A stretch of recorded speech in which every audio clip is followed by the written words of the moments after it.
where the rest of the media ends. Because if you're not listening to me or some of these other folks out there in new media, you're never going to hear what's truly going on in your own country and in your own government. So what do?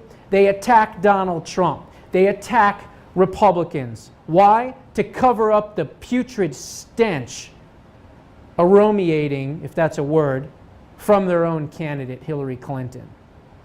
Unbelievable. So here's the thing, getting back to what I was saying. They're either promised a job, they're either promised some kind of pay-to-play situation, which we're now learning about through the Clinton Foundation and the State Department, which is going to be blowing up here very, very soon in the next days and weeks to come as more leaks on this come out. But if they're not that, if they're not getting pay-to-play, if they're not getting promised jobs, they're either married or related to the Obama administration and the Hillary Clinton campaign. Now, what do I mean by that? Well, let's talk about the 6 degrees of Hillary Clinton and Barack Obama. This is stuff you're not going to get from Fox, CNN, MSN, ABC, CBS, NBC, and the lot. Clinton News Network, CNN, President Virginia Mosley is married to Hillary Clinton's Deputy Secretary, Tom Needs. CBS President David Rhodes is the top Obama official Ben Rhodes' brother. ABC President Ben Sherwood is the brother of Obama advisor Elizabeth Sherwood. ABC executive producer Ian Cameron is married to Susan, I blamed it on a YouTube video, Rice, Obama's national security advisor. ABC News correspondent Claire Shipman is married to former White House press secretary Jay Carney. ABC News and Univision reporter Matthew Jaffe is married to Katie Hogan, Obama's deputy press secretary. CNN department assignment manager Joe Lockhart is Clinton's press secretary. And CBS Vice President of Communications Lisa Caputo was Clinton's secretary when she was First Lady. They're all connected. This media is worse than the Pravda media in Russia. This is a state-run, government-controlled media. Don't think for 1 second that the stuff that goes out on NPR, on ABC, CBS, NBC, CNN, unfortunately now even Fox, MSN, all of them, it is directed and it is coming from these dishonest whores.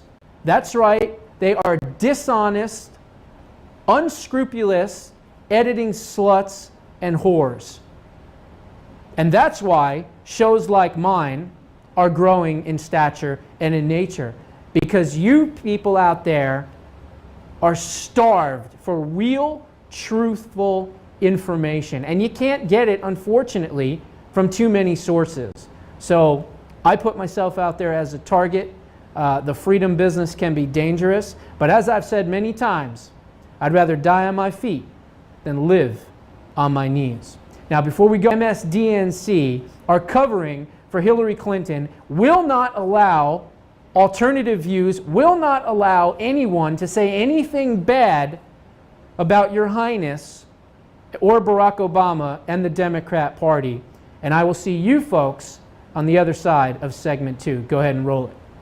Remember, Hillary Clinton has some vulnerabilities herself, even as she calls for criminal justice reform because of her support in the 1990s for anti-crime legislation that ultimately helped contribute to this era of mass incarceration that she now speaks out again. We just lost Breonna Keeler. A girl who was raped by a pedophile that Hillary Clinton bragged about getting off. Wait, let me finish. Hillary Clinton, what do you mean? You don't even want to hear it? That Hillary Clinton is on tape bragging about, as a lawyer, getting off on a technicality. An audio recording of an interview with Mrs. Clinton from the early 1980s was dug up. In that clip, Mrs. Clinton seems to admit she knew the defendant was guilty. Remember that case where I represented that guy? It was a fascinating case. It was a really interesting case. This guy was accused of raping a 12-year-old. Of course, he claimed that he didn't. All this stuff. He took a lie detector test. I had his polygraph, which he passed, which forever destroyed my faith in polygraphs. How did it turn out? Oh, he plea bargained. We got him off. It was time served in the county jail. He'd been in the county jail about 2 months. That woman now says Hillary ruined my life. What's wrong? I'm gonna That's not fair. leave it there. Clinton. No. Thanks. God guys. forbid that I should. There. God forbid that I should defend Steve Hillary Malzberg, Clinton, but Judson she was appointed to Phillips. represent somebody, so she's got to do her job. I'm going to leave it And that there. was 40 years Goodbye. ago.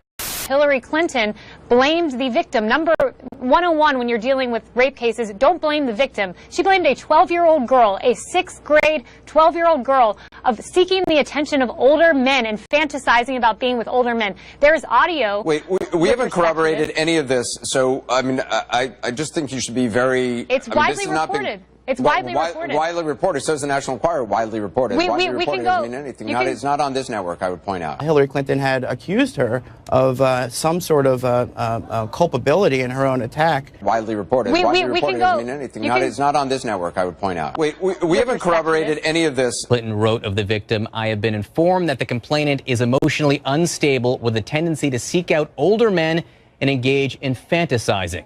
Wait, we haven't corroborated any of this. It's not on this network, I would point out. Mrs. Clinton seems to admit she knew the defendant was guilty. Wait, we haven't corroborated any of this. It's not on this network, I would point out. And I do think the audio really changes it, where she's saying he took a polygraph, and then she says that it forever, destroyed her faith in polygraph. Yeah. She thought she's admitting that he's guilty. Right. Yes. I think it's a problem. I think it really pokes a hole in that narrative.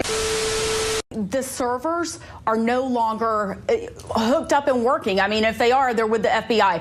And people know that they're not available to hack anymore. I mean, it's like Donald Trump saying, I hope Putin gets in a 1985 DeLorean and goes and finds those 33,000 emails. I mean, it's absolutely ridiculous. Not like that at all. I'll tell you what scares me. What scares me is the fact that the emails are out there somewhere probably, and that we could have a president that could be blackmailed over them. That's what concerns me. It's about our national security. Hold on. You can't just invent things. You can't just invent things. I'm not inventing anything. You just invented an entire thing. The FBI has already come out with a report on Hillary Clinton's emails. What you just said was an invented thing. There's no 33,000 emails. There are other work-related emails that they did not produce to state and that we did not find elsewhere and that are now gone because they deleted all emails they did not produce to state, and the lawyers then cleaned their devices in such a way as to preclude complete forensic recovery. That are going to harm our national security. Hostile actors gained access to the private commercial email accounts of people with whom Secretary Clinton was in regular contact from her personal account. She also used her personal email extensively while outside the United States, including sending and receiving work-related emails in the territory of sophisticated adversaries. Given that combination of factors, we assess it is possible that hostile actors gained access to Secretary Clinton's personal email account.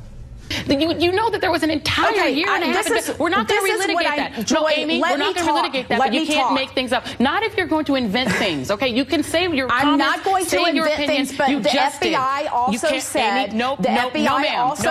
Yes, FBI also said that she has not turned over. She didn't turn over all the emails. No, ma'am. You cannot invent things. You cannot say things. You're putting out incredibly inflammatory information. You don't know. By the way, you may have seen that I recently launched a Snapchat account. I love it. I love it. Those messages disappear all by themselves. You're tuning into the Josh Bernstein Show.